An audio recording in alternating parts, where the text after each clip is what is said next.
மதுரை மாவட்டம் திருமங்கலம் அருகே விஜயின் வாகனத்தை பின்தொடர்ந்த போது விபத்து ஏற்பட்டிருக்கிறது. அண்மை செய்தியை பார்க்கிறோம். காரைக்குடியில் இன்று தேர்தல் பரப்புரையில் ஈடுபடுவதற்காக சென்னையிலிருந்து தனி விமானம் மூலமாக மதுரை வந்த விஜய் மதுரையிலிருந்து சாலை மார்க்கமாக காரைக்குடி செல்கிறார். இந்நிலையில் காரைக்குடி செல்லும் வழியில் திருமங்கலம் அருகே விஜயின் வாகனத்தை பின்தொடர்ந்த போது விபத்து ஏற்பட்டிருக்கிறது. இந்த காட்சிகளை பார்க்கிறோம்.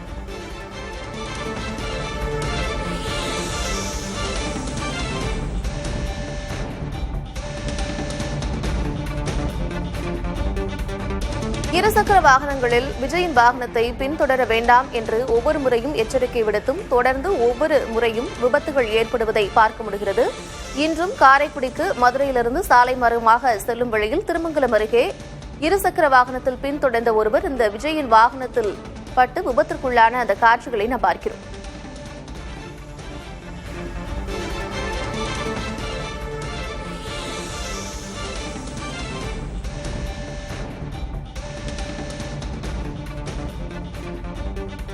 விவரங்களோடு இணைந்திருக்கிறார் செய்தியாளர் காளிராஜன். ஒவ்வொரு முறையும் விஜய் பரப்புரைக்கு செல்லும் பொழுதும் ஒவ்வொரு இடத்திலும் விபத்துகள் ஏற்படுவதை பார்க்க முடிகிறது. தற்பொழுதும் காரைக்குடியிலிருந்து மதுரையிலிருந்து காரைக்குடிக்கு செல்லும் வழியில் இந்த விபத்து ஏற்பட்டிருக்கிறது. யாருக்கேனும் பாதிப்பு ஏற்பட்டிருக்கிறதா? என்ன விவரம்?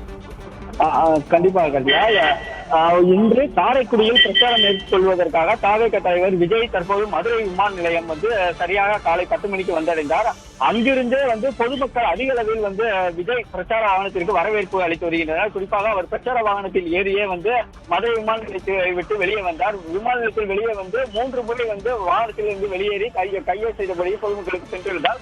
மேலும் அவர் மதுரை திருமங்கலம் பைபாஸ் சாலையில் வரும் பொழுது இருசக்கர வாகனத்தில் பல இளைஞர்கள் அவரை ஃபாலோ செய்வதற்காக சாலையில் ஓரங்கள் நின்றிருந்தனர். பொதுவாக அவர்களுடன் வந்த பாதுகாவலர்களும் உடனே வரக்கூடாது என்று அறிவுறுத்திய பின்பும் பின்பே அந்த இருசக்கர வாகனத்தில் வந்த இளைஞர்கள் வந்திருந்தனர். இந்த நிலையில் அவருக்கு பின்பே வந்த வாகனத்தில் வந்தவர்களுக்கு இப்போ விபத்து ஏற்பட்டுள்ளது, அதாவது சிறிய காயமே ஏற்பட்டுள்ளதாக முதற்கட்டமாக அங்கு இருந்தவர்கள் கூறியுள்ளனர். மேலும் அவர்கள் உடனடியாக மருத்துவமனைக்கு கொண்டு செல்வதற்கான ஏற்பாடுகளும் செய்யப்பட்டுள்ளது. தொடர்ந்து விஜய் செல்லக்கூடிய அனைத்து பாதைகளிலும் பொதுமக்கள் நின்று கொண்டிருந்தாலும் பலர் இருசக்கர வாகனத்தில் நின்று அவரை பின்தொடர்ந்து அவருடைய வாகனத்திற்கு அருகிலேயே வரக்கூடிய சூழ்நிலையே நம்மளால் பார்க்க முடிகிறது. இதனை தடுப்பதற்கு ஏதாவது ஒரு ஏற்பாடு செய்ய வேண்டும் என்பது அனைவரும் எதிர்பார்ப்பாக இருக்கிறது. கார்த்தியா, மதுரை அருகே தாவேக தலைவர் விஜய் செல்லும் வாகனத்தை பின்தொடர்ந்து சென்றவர்கள் தவறி விழுந்து விபத்தில் சிக்கியிருக்க அந்த காட்சிகளை நாம் பார்க்கிறோம்.